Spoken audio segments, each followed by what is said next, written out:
All right, I've never told anyone this before, and honestly, even saying it on here feels risky. But it's been years, and it's something I need to get off my chest. If nothing else, maybe it'll serve as a warning to others. This happened about 10 years ago. Back then, my sister-in-law Liz had just moved into a duplex on Maple Drive.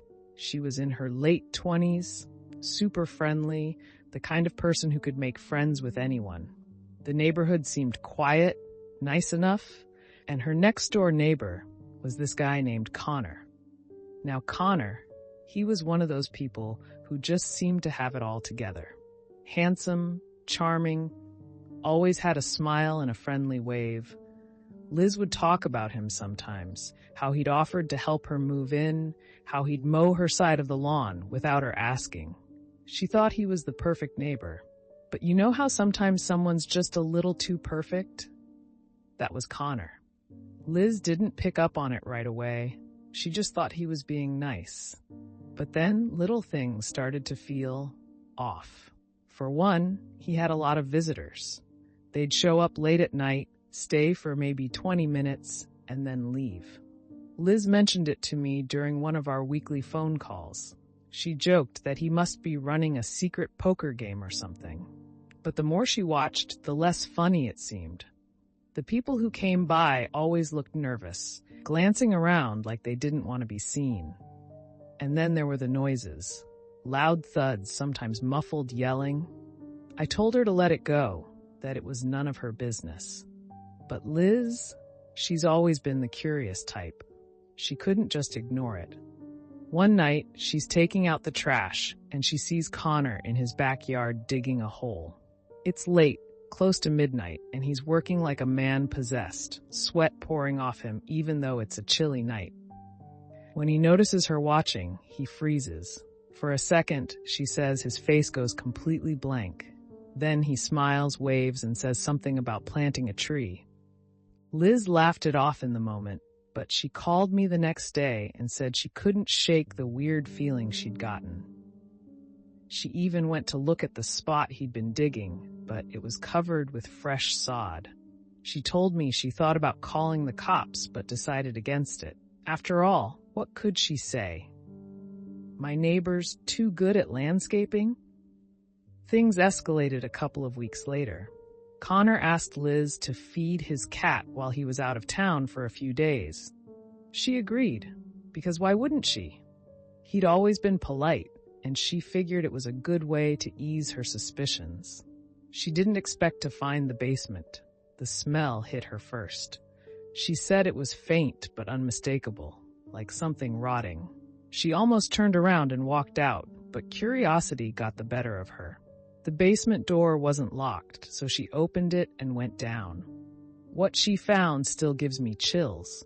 There was a room with plastic sheeting covering the floors and walls, a metal table in the middle with straps, like some kind of operating table, and tools laid out neatly on a nearby bench. Knives, saws, things I don't even want to describe. And the smell? She said there was dried blood on the plastic. Enough that it was clear this wasn't just some random project. Liz ran out of there and called the cops immediately. They came, took her statement, and searched the house. But by the time they got there, the basement was empty. The plastic was gone, the tools were gone, everything. Connor acted confused and concerned, like he had no idea what she was talking about. He even said maybe she'd imagined it. The cops seemed to buy it. And that was that. But Connor knew. Liz said she could see it in the way he looked at her after that. Calm, polite, but with this coldness in his eyes. Like he was daring her to push it further. After that, weird things started happening. She'd get anonymous phone calls in the middle of the night, just heavy breathing on the other end. Her car was keyed. Once, she came home to find her back door wide open, even though she was sure she'd locked it. She called the cops again, but there was never any proof it was him. I told her to move, to come stay with me for a while, but she wouldn't. If I run, he wins, she said. Then one night, she disappeared. Her car was still in the driveway. Her purse was on the kitchen counter, but she was gone. The police said there were no signs of a struggle, no evidence of foul play. They treated it like she'd just walked away. But I knew better. A week later, they found her body in a wooded area about 30 miles out of town. She'd been strangled. The case was reopened, but there was no evidence to tie it to Connor. He moved out a month later, and as far as I know, he's still out there. I think about Liz all the time, about how brave she was and how it got her killed. And I think about Connor and the fact that he'll probably do it again. I've stayed quiet all these years because I was scared. But maybe telling this story will make someone pay attention. Maybe it'll stop him before it happens again. I've never been the type of guy to scare easily. Growing up in a small town surrounded by woods, I've seen my fair share of strange things. But nothing, and I mean nothing, has ever left a mark on me quite like this. It's been years, but I still think about it almost every day. Maybe sharing it here will help me finally let it go. Back when I was in my late 20s, I lived in a quiet little neighborhood. It was the kind of place where everyone knew each other's names, and kids would ride their bikes up and down the cul-de-sac until the streetlights came on. One of my neighbors, Mrs. Henderson, was a sweet older woman who lived alone with her granddaughter, Emily. Emily's parents had passed away in a car accident when she was just a baby, and Mrs. Henderson had taken her in. Emily was a quiet, shy little thing, probably no older than 8 or 9 at the time. She had these big, expressive eyes and a mop of curly brown hair that always seemed to be tangled. Despite her reserved nature, she was a sweet kid. She'd wave at me whenever she saw me in my yard, and sometimes she'd bring over drawings she'd made to show me. I'd always tell her they were great, even if I had no idea what they were supposed to be. Now, Mrs. Henderson's health wasn't great, and she occasionally needed help with Emily. That's where Lisa came in. Lisa was a college student who lived down the street with her parents. She was bubbly, kind, and great with kids. Mrs. Henderson hired her to babysit Emily a couple of times a week, and from what I could tell, they got along really well. Lisa would always make sure Emily got her homework done, played outside, and had dinner on time. It seemed like the perfect arrangement. One Friday evening, Mrs. Henderson called me out of the blue. Her voice was shaky, and I could tell something was wrong. "Emily's missing," she said. "She was playing outside, and when I went to call her in for dinner, she was gone." I felt my stomach drop. Emily had never wandered off before. She wasn't the type of kid to disobey rules, especially with how protective Mrs. Henderson was. I told her to call the police and assured her I'd help look. Within an hour, the whole neighborhood was out searching. We combed through backyards, checked the playground, and even walked along the wooded trails nearby. But there was no sign of her. The police took over the search, and for days, we heard nothing. Lisa was beside herself. She'd been scheduled to babysit that evening and felt guilty for not being there sooner. She'd show up at search parties and spend hours handing out flyers. You could see the toll it was taking on her. Weeks turned into months, and the hope of finding Emily alive began to dwindle. Mrs. Henderson was devastated, and our tight-knit community seemed to lose some of its light. But Lisa? She didn't give up. She'd always had a determined streak, and it seemed like she'd made it her personal mission to find Emily, no matter what. One day, Lisa showed up at my door, looking pale and shaken. She had a map in her hand, marked with circles and notes I couldn't make sense of. "I think I know where she is," she said, her voice trembling. I didn't know what to say. "The police have been everywhere," I told her. "What makes you think you found something they missed?" "There's an old building in the woods about a mile from here," she explained. "I used to explore out there when I was a kid. It's abandoned, but I remember seeing a basement. What if someone took her there?" Her reasoning was thin, but I could see how much this meant to her. I grabbed my flashlight, and we set off into the woods. The hike was rough, especially as night fell, but Lisa seemed to know exactly where she was going. After what felt like forever, we reached the building she'd described. It was a crumbling, two-story structure covered in vines. The windows were boarded up, and the air around it felt heavy. Lisa led me around the side to a set of half-hidden stairs leading down. My gut told me this was a bad idea, but I couldn't leave her to check it out alone. We descended into the basement, the smell of damp earth and mildew growing stronger with each step. The basement was dark and cluttered with old furniture, rusted tools, and piles of debris. Lisa's flashlight beam darted around the room as she searched. I stayed close, the hairs on the back of my neck standing on end. Then we heard it, a faint, muffled sound. It was so quiet I thought I'd imagined it, but Lisa froze. "Did you hear that?" she whispered. I nodded, and we followed the sound to a corner of the basement. There, hidden behind a pile of old crates, was a small, locked door. Lisa's hands shook as she tried the handle. It didn't budge. "Step back," I said, grabbing a nearby crowbar. It took a few tries, but I managed to force the door open. Behind it was a small, dimly lit room. And there, sitting on a filthy mattress, was Emily. She was alive, but she looked thin and scared. Her clothes were dirty, and her eyes were wide with fear. Lisa rushed to her, wrapping her in a hug as tears streamed down her face. I called the police, and within minutes, the place was swarming with officers. It turned out Emily had been kidnapped by her own uncle, her father's brother. He'd taken her the day she disappeared and had been hiding her in the basement of that abandoned building. The man was arrested, and Emily was finally reunited with Mrs. Henderson. I wish I could say everything went back to normal after that, but it didn't. Emily had a long road ahead of her, and our community was left shaken. As for Lisa, she was hailed as a hero, but I could tell the experience had changed her. She'd done something incredible, but it had come at a cost. To this day, I can't walk past those woods without thinking about what might have happened if Lisa hadn't followed her instincts. It's a reminder that sometimes the people who seem the most ordinary can end up doing the most extraordinary things. I've carried this story with me for years, and for reasons I'll never understand, I feel like I need to share it now. Maybe it's guilt, or perhaps it's just to make sure no one forgets Sarah. Sarah and I grew up in a small town where everyone knew each other, and news traveled faster than you could.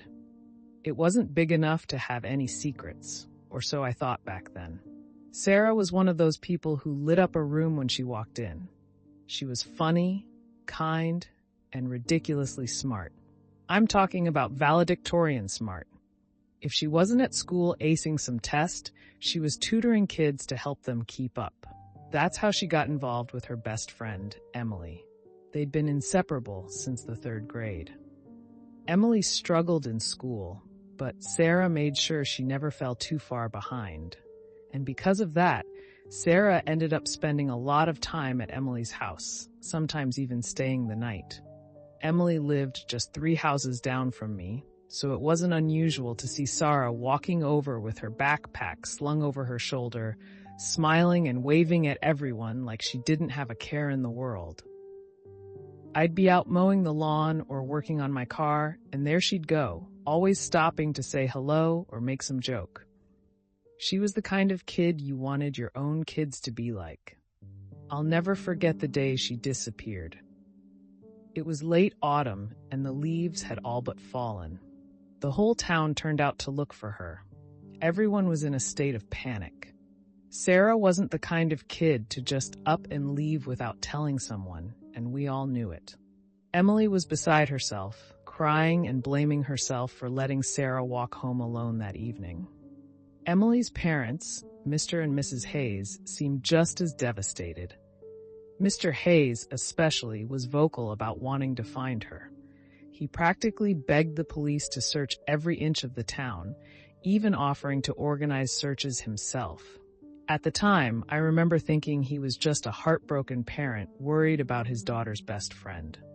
Looking back now, I wish I'd paid closer attention to the cracks in that performance.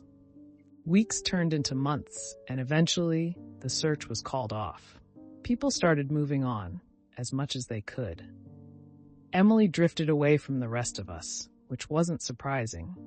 Losing Sarah hit her hard. I think part of her blamed herself, even though no one else did. The Hayeses, too, seemed to pull back from the community. Mr. Hayes stopped coming to neighborhood events, and Mrs. Hayes, who used to host block parties like clockwork, rarely left the house. It was like their family had folded in on itself. Fast forward 3 years. By then, Sarah was a memory people spoke about in whispers, usually in the context of warning their kids to be careful. And then came the construction. Someone had bought the lot behind the Hayes' property to build a new home, and the workers started digging. What they uncovered, well, it's still hard to talk about. I wasn't there when the police showed up, but I heard about it from a buddy who lived closer. He said the scene was like something out of a nightmare. They'd found human remains buried in the dirt, Sarah's remains. The news spread like wildfire, and within hours, the entire town was at a standstill. Everyone wanted to know how this had happened. Who could have done something so horrific? The investigation that followed was like peeling back layers of rot. It turned out that Sarah hadn't just been killed. She'd been tortured, kept alive for God knows how long before the end came. The details were so grotesque that the police refused to release most of them to the public, but rumors filled the gaps. And at the center of it all was Mr. Hayes. The police pieced together enough evidence to charge him. DNA, items that belonged to Sarah, even a journal he'd kept that detailed everything he'd done to her. He'd taken her to an abandoned building deep in the woods, a place we all used to avoid as kids because it gave us the creeps. He'd kept her there, hidden away, while the entire town searched for her. And when he was done with her, he'd buried her in his own backyard, not 20 feet from where his family slept. The trial was a circus. People came from miles around just to catch a glimpse of the monster who'd done something so unspeakable. Emily testified against her father, and I can't imagine how she found the strength to do it. She'd been living under the same roof as him, completely unaware of the evil lurking there.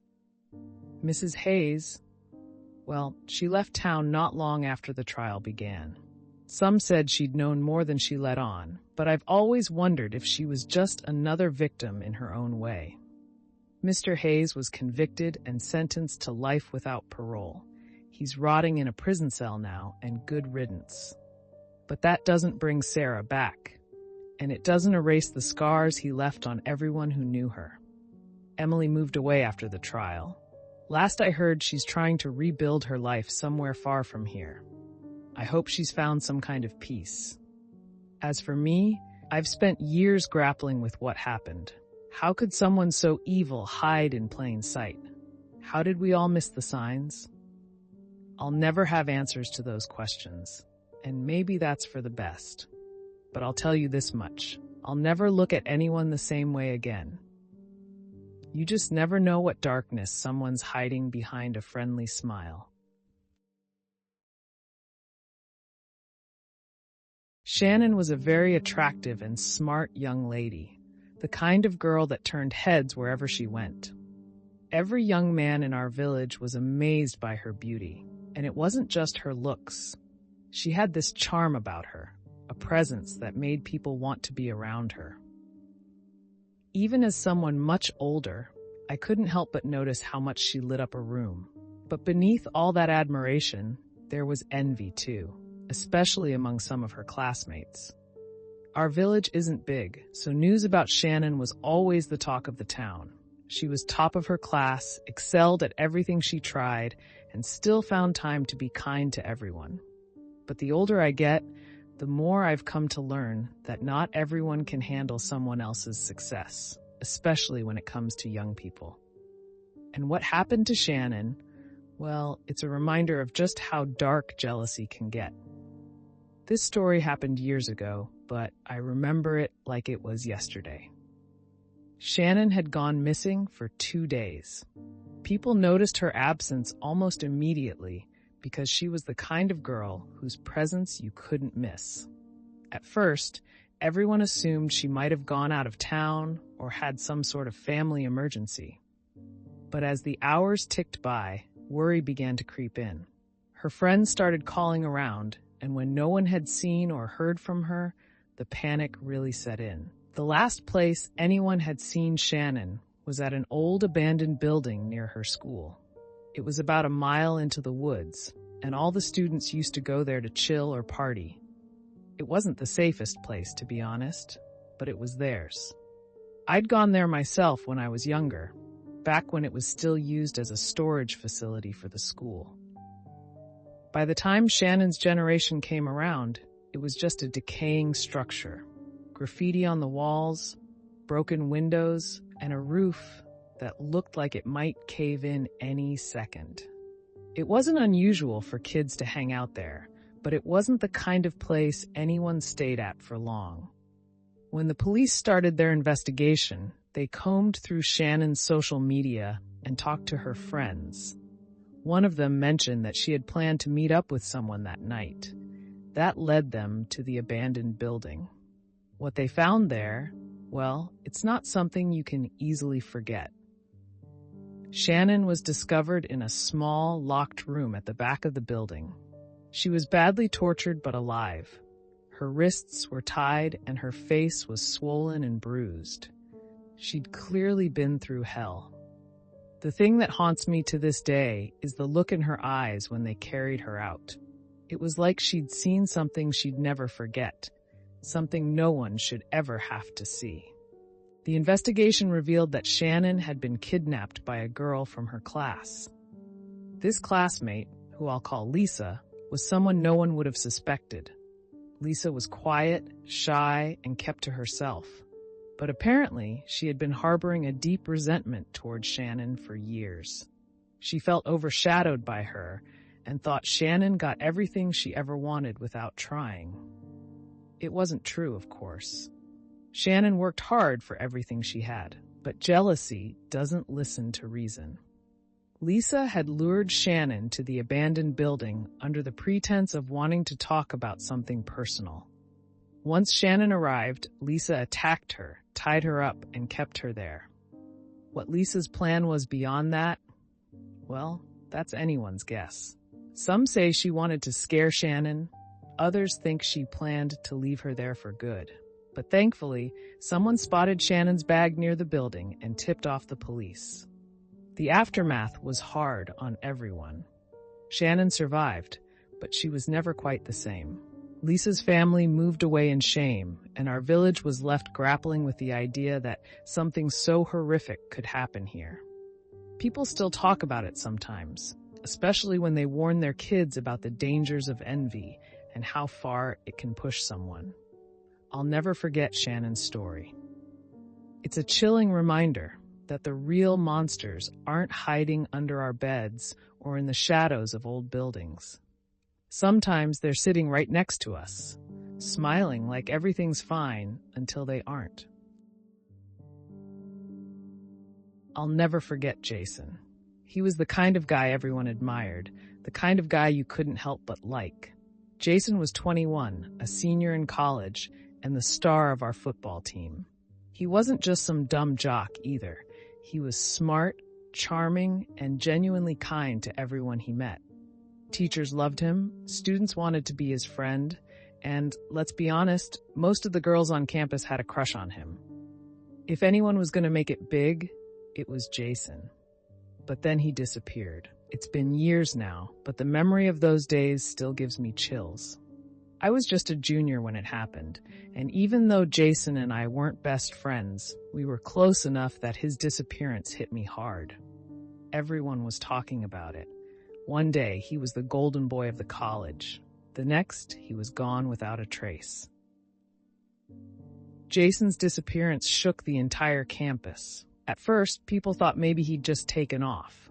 You know, the pressure of being so perfect could have gotten to him. But those of us who knew him well didn't buy that. Jason wasn't the type to run from anything, and he loved his life, his friends, his family, football, everything. When days turned into weeks, the police got involved, and it became clear that something terrible had happened. I remember the last time I saw him. It was at one of those wild parties we used to have in the woods behind campus, near the old, abandoned train tracks. Those parties were legendary. Hundreds of students would show up, blasting music, drinking, and doing things they probably shouldn't have been doing. Jason was there, as usual, laughing and having a good time. He didn't seem worried or upset about anything. If anything, he looked like he was on top of the world. The party ended late, as it always did, and we all went our separate ways. That was the last time anyone saw Jason alive. The police interviewed everyone who was at that party. They searched the woods, the train tracks, everywhere they could think of, but they didn't find a single clue. It was like Jason had vanished into thin air. For 2 years, his case went cold. People moved on, as they always do, but the campus never felt the same. There was this heaviness in the air, this unspoken fear that whatever happened to Jason could happen to any of us. Then, 2 years later, they found his body. I'll never forget the day the news broke. Jason's remains were discovered deep in the woods, miles from where the party had been. His body was unrecognizable at first, but they identified him through dental records. The details were horrific. He'd been tortured for months before he died. His body was covered in bruises, over 25 bones were broken, and the coroner said he'd endured unimaginable pain before his death. The whole thing was sickening. The discovery of Jason's body turned our college into a media circus. Reporters from all over the country descended on campus, turning it into a worldwide story. People couldn't stop talking about it. How could someone so loved, so full of life, meet such a gruesome end? And who could have done something so horrible? The police reopened the investigation, but they didn't get very far. The trail was cold, and whoever had done this had covered their tracks well. For months, it seemed like Jason's murder would remain a mystery. But then, something happened that I still have trouble wrapping my head around. A girl came forward. Well, she didn't exactly come forward publicly. She confided in me. I'm not sure why she chose me, but she did. Maybe it's because I'd been one of the people keeping Jason's memory alive, organizing vigils, and trying to get people to share tips with the police. Whatever the reason, she told me everything. She said she'd been at the party that night. She'd seen Jason leave with someone.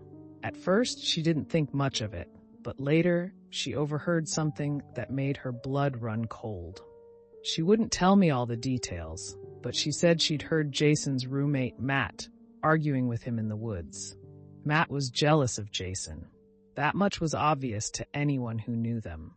Jason had everything Matt wanted: the popularity, the girls, the talent. I guess that jealousy festered and turned into something dark. The girl told me she'd seen Matt and Jason leave the party together, heading toward the train tracks. She'd followed them, curious about what was going on, and hid behind some trees when she saw them arguing. She didn't see exactly what happened next, but she heard Jason scream. She ran away, too scared to look back. She didn't come forward at the time because she was terrified. Matt was a scary guy when he wanted to be, and she was convinced he'd come after her if she said anything. Even now, years later, she was still afraid. She begged me not to tell anyone what she'd told me, but I couldn't keep it to myself. I went to the police with what she'd said, but without any hard evidence, there wasn't much they could do. Matt had moved away after graduation, and no one knew where he was. To this day, Jason's murder remains officially unsolved. But in my heart, I know who did it. So does that girl. And if you ask me, so do the police. They just don't have the proof they need to close the case. I think about Jason all the time, about how unfair it is that someone so full of life was taken from us in such a brutal way, about how his killer is still out there walking free, and about how even in death, Jason's story haunts our college. It's a story that reminds us of the darkness people are capable of, and the terrifying truth that sometimes we never get the answers we're looking for. I live in a small village where everyone knows everyone's business. Life is quiet here, and most people stick to routines: church on Sundays, market days, the occasional community events. Nothing ever happens here, or so we thought, until Yasmin's disappearance turned the whole village upside down. I'm not one to write about personal stories like this, but Yasmin's case was something that stuck with me for years.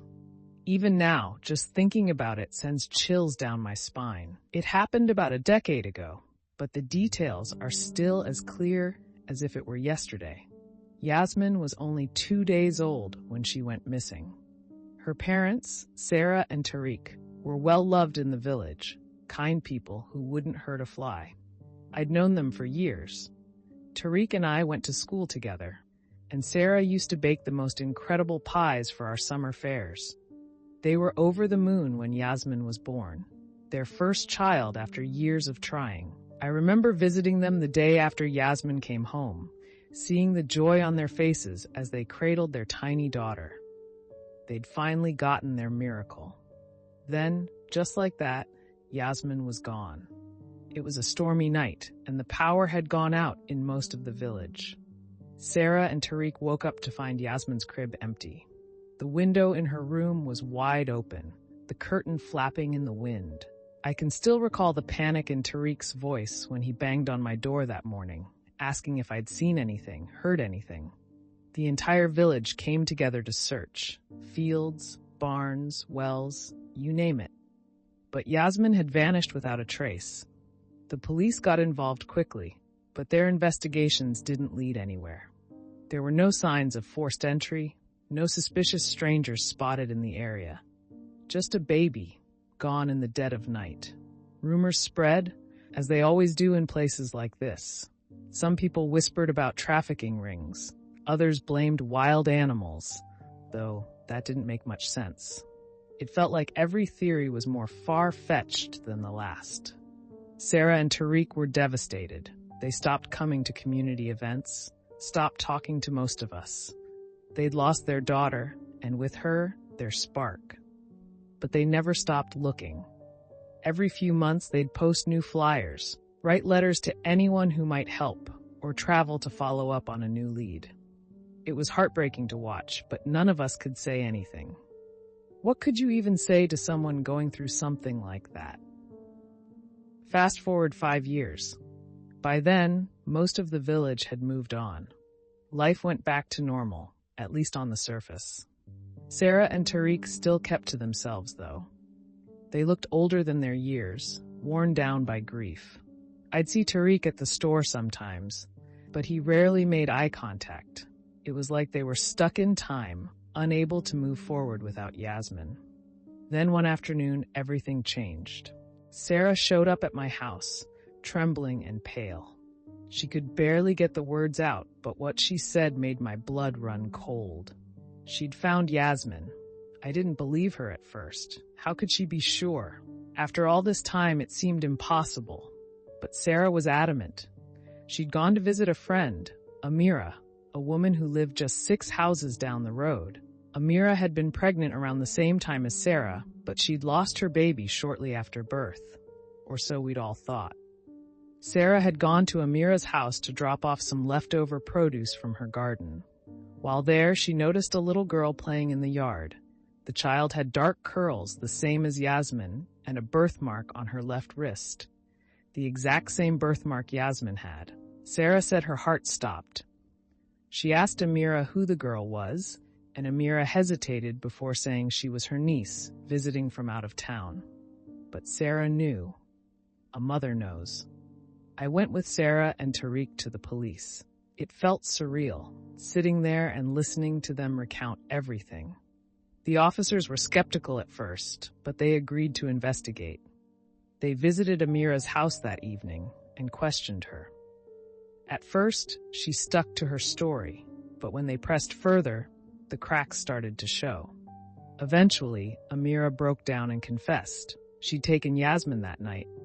She'd been grieving the loss of her own child, and in her twisted state of mind, she'd convinced herself that Yasmin was meant to be hers. She'd snuck into Sarah and Tariq's house during the storm, knowing the power outage would cover her tracks. Over the years, she'd raised Yasmin as her own daughter, right under our noses. The village was in shock. None of us had suspected a thing. Amira had always been friendly, a little reserved, but nothing that would have raised alarms. I'd spoken to her countless times over the years, even helped fix her roof once. To think she'd been living with this secret all along. It was horrifying. Yasmin was returned to Sarah and Tariq that same week. She didn't recognize them at first, of course. To her, they were strangers. But over time, she started to adjust. The reunion was bittersweet. They'd found their daughter, but they'd also lost 5 years they could never get back. As for Amira, she was arrested and eventually sentenced. Her house is still empty, a silent reminder of what happened. Even now, years later, Yasmin's story is something the village doesn't talk about much. It's too painful, too raw. Sarah and Tariq have moved on as best they can, but you can see the scars it left on them. Yasmin is a teenager now, and she's thriving, but there's a sadness in her eyes sometimes that makes you wonder how much she remembers. I've told this story to a few people over the years, and they always ask the same question. How could no one notice? How could a child just disappear like that and no one see the truth? I don't have an answer. Maybe we didn't want to see it. Maybe we were too caught up in our own Lee.